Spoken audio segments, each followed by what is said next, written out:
So just talk a little bit about the pitching that you saw. Well, I thought it was outstanding. I was super excited. I was watching it with a former teammate of mine on Friday, and I said, well, look at this, man. Ryan Prager reaching back, touching 90-91, and he was doing that in the fifth, I think. So, like, when that Prager's got his better stuff, like, that's outstanding. And yeah, you're right. Lampkin and Patton were both great. And it's frustrating because this is kind of what we saw to start the season off, and the bats were cold, and then the bats get hot, pitching slows down. I just made a comment. I was like, it would be real nice if we put them both together, especially this series, because you're looking at probably one of the more lethal teams in America when that happens. It just didn't happen offensively. But I think that if you're going to get these starts the rest of the season or close to it, you're going to have a chance to win every game, I would say, just about, and definitely every series. So, just trying to fight to make the postseason and keep the arms going well and get the bats hot again. And once again, I don't think there's anything we can't look forward to from this team if they're able to get to that postseason. Now this LSU series becomes, I don't know if must win is the way to phrase it, but as close to must win as possible, because you felt you were on this trajectory. And there was even a thought that maybe A&M could find a way to host a regional if they can beat Texas in this series. But now, like the work, like with LSU coming in and still having to go to Georgia, just talk about you've got the Missouri series that you got to get a sweep, in my opinion. Just what's ahead? How do you see what they have to do and how hard it's going to be? Well, it's going to be hard, and it's going to be hard because LSU and Georgia are outstanding. But nothing will surprise me with this team. That's one of my biggest takeaways. Like after Knoxville and Fayetteville. And then the weird start to conference play. It's just nothing will surprise me. So it's going to be challenging. I would not be surprised if we swept LSU. I wouldn't be surprised if we didn't play good versus LSU. But I think you got to go get minimum one, probably got to win the series versus LSU is how you got to view it. You got to go get a couple, and then you got to go get one or two at Georgia. And, you're right. You got to sweep Missouri. But I think that those are still Georgia and LSU do enough for the RPI. And get you to that hopefully 14 win number in conference that should get you in there. But just as important as that, if you get in, is the momentum too, right? Like you the last 4 weeks have been outstanding, and now is there any doubt creeping? And you sure hope not. But going and finishing the season well the last few weeks will mean a lot going into the conference tournament and then hopefully postseason. So. It's going to be challenging, but wouldn't be surprised in the least if we went on another run here and finished the season strong. Another strong outing for Caden McCoy out of your bullpen, and Caden Wilson with his best weekend of the season too. As you start, those bullpen depth charts, I think, can be very fluid. I think obviously Weston Moss is still pinned at the very top, but in your mind, what has Caden Wilson and Caden McCoy done for themselves in terms of moving up your trust tree? They're all the way up there. I mean, Caden Wilson, what an amazing job he did this weekend, and same thing for Caden McCoy. I mean, he did great. McCoy, that's the first time he's thrown since he tore that meniscus warming up at Arkansas. I just want to make sure he was good, just pitching through it. And no, again, my guy's sick or hurt. There's no excuse. I'm just giving you the information. They're going to play. It doesn't matter. So just really proud of them. Really proud of Wilson too. I mean, bouncing back 2 days in a row after he threw some pitches and doing it again. And those guys on the mound gave us a chance to win. I was really, really proud of those two specifically.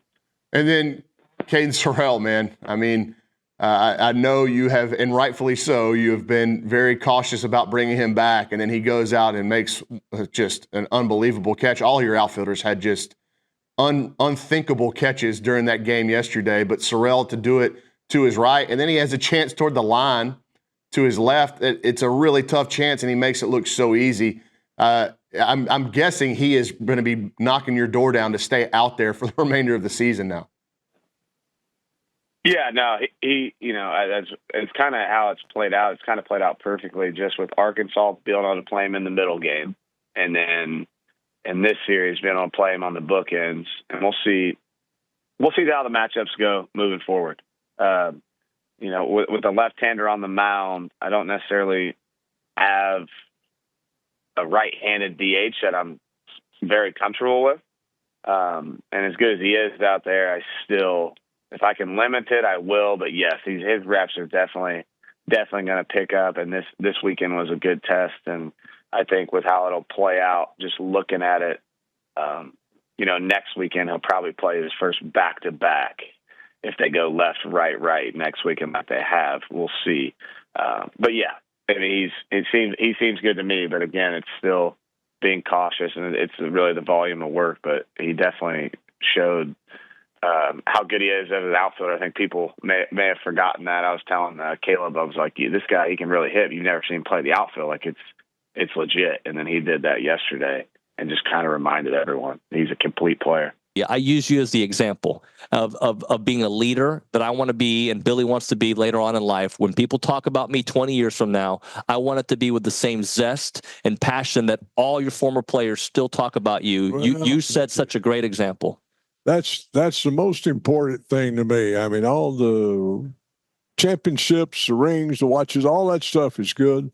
But at my stage in life, the most meaningful thing to me is those young men that I coached and how they turned out as people. Right. I'm very proud of them. There's seldom a day that goes by that I don't hear from one of them, either by call or text. And it's really, to me, that's why I coached. I had coaches play a huge role in my life. Yeah.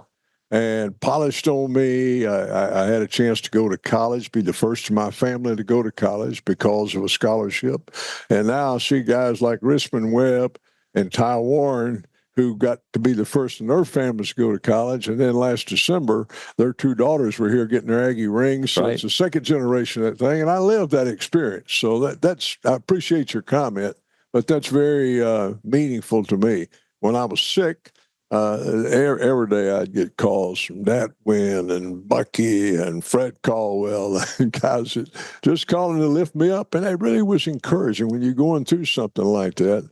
The support of your family and friends really means so much. And it kept me positive through the thing. And thank the Lord, I'm here today. Well, I also got to ask you, what are you doing, dude? You look amazing. How do you look better? You I know you play a lot of golf. I know your relationship with the Lord, and that's part of the reason you're here with the FCA. What do you do to look so good and act so good? I try to stay very active, and I tell people, as you age, I don't want to be one of those that just sit around wait for the train to come pick me up. I used to tell those players, if you're in the game, play hard. Yeah.